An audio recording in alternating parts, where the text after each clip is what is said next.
बच्चों के भविष्य के साथ खिलवाड़ कर रहे हैं। मैं और जो भी आपको आदमी इस साथ ग्राउंड जीरो की, सर हम लोग ग्राउंड जीरो पर जाकर हकीकत देखते हैं। मैं भी ग्राउंड जीरो पे काम कर चुका मैं हूं जानता हूं और मैं भी अमरनाथ जान जी, चुका।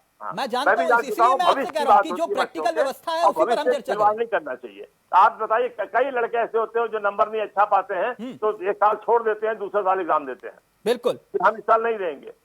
उनके कैरियर की आपको चिंता नहीं है कि आप ऐसे पास कर दीजिए। जो अच्छे लड़के हैं वो बेचारे वैसे नाचते नाचते हुए। हाँ, ये एक महत्वपूर्ण सवाल उठाया आपने, मैं इसी का जिक्र करूंगा। मैं सीमा जी से पूछूंगा कि भाई इम्तिहान के इंतजार में पहले से तैयारी तो हो रही है, फिर जिसने पूरे साल तैयारी नहीं की तो फिर उसको फायदा क्यों? बिल्कुल तिलक जी, इसको हम गहराई से बात करेंगे कि हम ये नहीं कह रहे, अभी ममता जी भी कह रही थी कि बच्चे में चाहे वो लड़का है चाहे वो लड़की है। पहले तो मैं ओंकार जी से हाथ जोड़ के निवेदन करूंगी कि बोर्ड का पेपर लड़कियां भी दे रही हैं और उनका भविष्य भी दांव पर है, तो लड़के लड़कियां सब इसमें इन्वॉल्व हैं। और जब प्री बोर्ड तक आप बच्चे के एग्जाम ले चुके हैं, आप प्री बोर्ड तक आ गए, चाहे वो 10th का बच्चा चाहे 12th का बच्चा, प्री बोर्ड तक आप एग्जाम ले चुके हैं और हर एक स्कूल के एक एक टीचर को पता है कि मेरा बच्चा कहाँ स्टैंड करता है। आप जैसी आपने पॉलिसी 10th के लिए बनाई कि बच्चों का आप रिजल्ट डिक्लेयर कर दें और जो बच्चे एग्जाम देना चाहते हैं उनका तुरंत आप एग्जाम दिला लें, जिससे अच्छे बच्चों का, चाहे वो लड़के हैं या लड़कियां, उनका नुकसान ना हो। दूसरी, ओमकार जी एक बात कह रहे थे, बहुत अच्छी बात उन्होंने कही, इसमें तिलक जी एक चीज और जोड़ दीजिए। आप बहुत अच्छी तरीके से जानते हैं कि हमारे यहाँ जितने भी एंट्रेंस एग्जाम होते हैं उनमें सबसे पहले एक जो बच्चा होता है वो एज देखता है कि मेरी एज इसके लिए बची भी है या नहीं। तो जब पिछले 1.5 साल से 12th का बच्चा पढ़ रहा है और आगे वो 6 महीने भी 12th ही पढ़ता रहेगा, तो मेरे अपनी ममता बहन जी से मेरी रिक्वेस्ट है कि जो ये एंट्रेंस एग्जाम में एक बार होता है कुछ नहीं, एक बार पर हटा दीजिएगा। अरे आगे बच्चे आउट ऑफ एज हो जाएंगे। आप मेरी बात समझा, आप सारे एग्जाम ममता जी सुनते लीजिए, ममता जी सुनने की बात डालिए, जब सुनेंगी नहीं तो बहुत दिक्कत हो जाएगी। मन की बात सिर्फ प्रधानमंत्री जी की अच्छी लगती है, आप सुन लीजिए, आगे तक चीजें पहुंचा दीजिएगा। आप इस 12th के बाद जो बच्चे एग्जाम में बैठेंगे, जिनके ग्रेजुएशन के सेमेस्टर रखे हुए वो एग्जाम में बैठेंगे, तो उनके जो कंपटीशन की एज रुक जाएगी, उस एज बार का भी क्या कीजिएगा उसकी सोच लीजिए। तिलक जी, हम आज कई बार बात कर चुके हैं इसमें कि हमारे साथ दिक्कत क्या है। इस कोरोना काल ने एक बहुत अच्छी बात हिंदुस्तानी जनता को समझा दी है, और जितनी जल्दी हम लोग इस बात को समझ लेंगे ना, उतना हमारा देश विश्वगुरु बनेगा। क्या बात समझाई कि हमारी सरकारों के पास प्रायोरिटी में न कभी शिक्षा रही, न कभी स्वास्थ्य सुविधाएं रही। अगर शिक्षा वैक्सीन गुरु तो हम बन गए। एक सेकंड अनीता जी, एक सेकंड, शौकत अली, एक सेकंड। नहीं, कोरोना काल में ये बोर्ड के इम्तिहान कैसे होंगे, ये अपने आप में एक बहुत बड़ा प्रश्न है,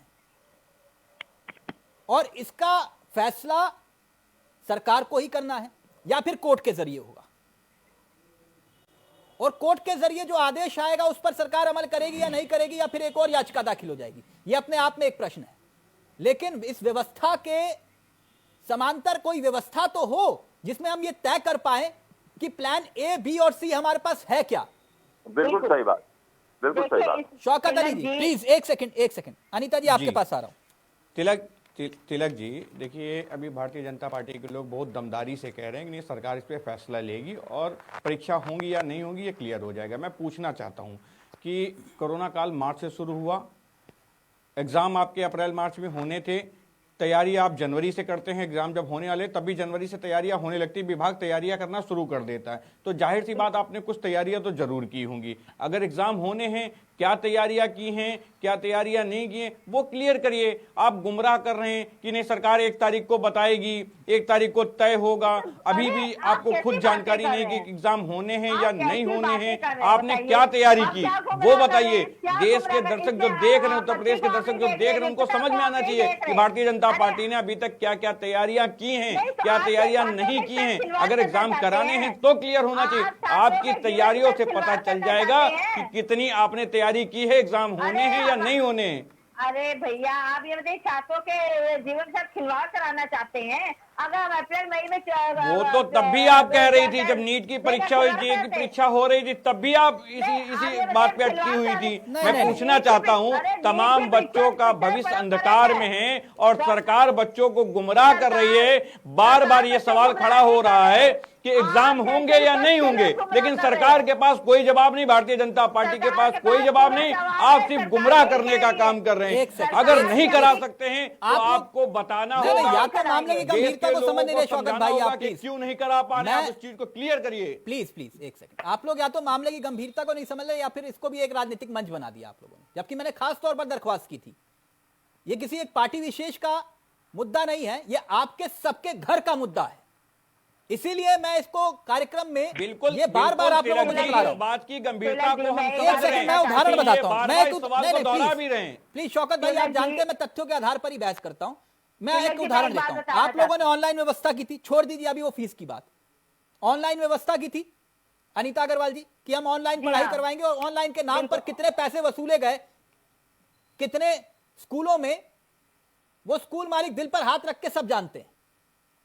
मैं इसका एक उदाहरण देता हूं आपको, आप मामले की गंभीरता को समझिएगा, जो बच्चों की पीड़ा है। एक रिपोर्ट में ओंकार नाथ जी, सीमा जी देख रहा था कि भारत में कितने बच्चों के पास पढ़ाई के लिए स्मार्टफोन, लैपटॉप्स हैं। लैपटॉप कितने हैं, उनके पास वो सुविधा है या नहीं है, जो ऑनलाइन फीस के नाम पर उनसे पैसे वसूले जा रहे हैं। फीस तो छोड़ दीजिए, पढ़ाई मिल रही है नहीं मिल रही है, जो यह हमारा अधिकार है। मैं एक देखा कि भारत के 24 करोड़ शिक्षार्थियों में से 18,188 बच्चों पर एक सर्वे किया गया, और उन 18,000 से ज्यादा बच्चों पर जब सर्वे हुआ, उसमें सामने आया कि 80% के पास लैपटॉप नहीं है और लगभग 20% के पास स्मार्टफोन नहीं है। अब इससे बाद आगे एनसीईआरटी के मुताबिक, ये मेरा आंकड़ा नहीं है, मैं पढ़ के बता रहा हूं आपको, एनसीईआरटी के मुताबिक भारत में 27% से ज्यादा बच्चे, टीचर और घर वाले ऑनलाइन कक्षाएं लेने की प्रक्रिया में स्मार्टफोन डिवाइस की कमी से जूझ रहे हैं। अब एक और उदाहरण जो गंभीर है, मैंने ये क्यों पढ़ा और मैं उस पीड़ा को आपको बताना चाह रहा हूं कि अभिभावक किस पीड़ा से गुजर रहे हैं इस वक्त। असम में 15 साल का एक बच्चा कथित रूप से ऑनलाइन क्लास अटेंड नहीं कर पा रहा था और उसने सुसाइड कर लिया। अब इसके आगे त्रिपुरा की एक रिपोर्ट मैंने देखी जिसमें एक पिता कथित रूप से अपनी बच्ची को एक स्मार्टफोन नहीं दिला पाया, उसने सुसाइड कर लिया। आप समझ रहे हैं किस पीड़ा से अभिभावक और बच्चे गुजर रहे हैं। मैं इसलिए कह रहा हूं, आप कह रहे हैं कि हम जवाब दे देंगे, आखिरकार कब? मैंने इसलिए यह आंकड़ा पढ़ा। अनीता मैडम, कोई दिक्कत तो नहीं हुई?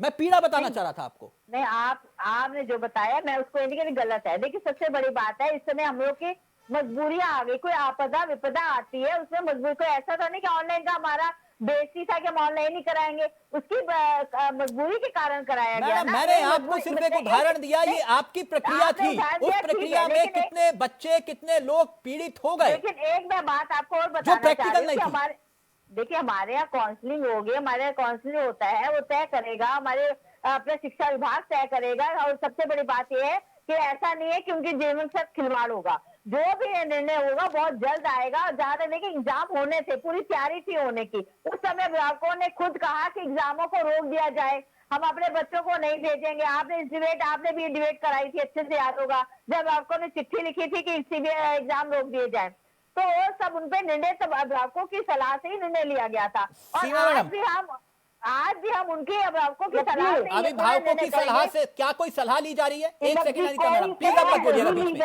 नहीं, एक सेकंड प्लीज, नहीं, एक सेकंड, सबका ऑडियो नीचे, एक सेकंड। अभिभावक लोगों ने पत्र लिखा, अनीता मैडम, एक सेकंड में आप ही का सवाल लेकर जा रहा हूँ। अनीता मैडम, मेरी रिक्वेस्ट है आपसे, अब प्लीज बीच में मत बोलिएगा, कोई आपके बीच में नहीं बोलता, आपसे भी मेरी रिक्वेस्ट है, प्लीज। क्या कोई सलाह ली जा रही है सीमा मैडम? तिलक जी, कोई सलाह नहीं ली जा रही। इवन अभिभावक थक गए ट्वीट करते करते, लेटर लिखते लिखते, कोई सलाह नहीं ली जा रही। तिलक जी, एक चीज ये कहना चाहती हूँ आपसे कि अगर शिक्षा प्रायोरिटी होती तो क्या सबसे पहले सारे स्कूल के टीचर्स को, चाहे वो सरकारी, चाहे गैर सरकारी, चाहे प्राइवेट, चाहे कॉन्ट्रैक्ट, चाहे यूपी के, चाहे पांडिचेरी के, चाहे दिल्ली के, क्या उनको फर्स्ट प्रायोरिटी बेस पर वैक्सीन नहीं लगाया जाता? एक छोटी सी बात तिलक जी कहूंगी, लेकिन उस चीज को किसी और चीज से मत जोड़िएगा। हमारी सरकार ने कुंभ को प्लान कर लिया, 2 करोड़ लोगों को हरिद्वार ऋषिकेश में प्लान कर लिया, सारी सरकारी मशीनरी में एडी चोटी का जोर किया, एसडीएम, डीएम, सेक्टर मजिस्ट्रेट सबको बनाया गया।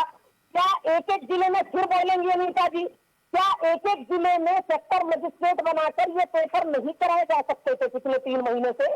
सब करेंगे इसको, सब लेंगे डिसीजन। क्या इस जिम्मेदारी को हमारे यहाँ डीएम है, एसडीएम है, इतने सारे लोग हैं, क्या उनको जिम्मेदारी देकर, क्या ओमकार नाथ जी, क्या ये प्रैक्टिकल है जो बात सीमा जी कह रही है? पेपर नहीं आ सकते? एक सेकंड सीमा मैडम, आप ही की बात पे जा रहा हूँ। क्या ये प्रैक्टिकल है जो बात सीमा जी कह रही है?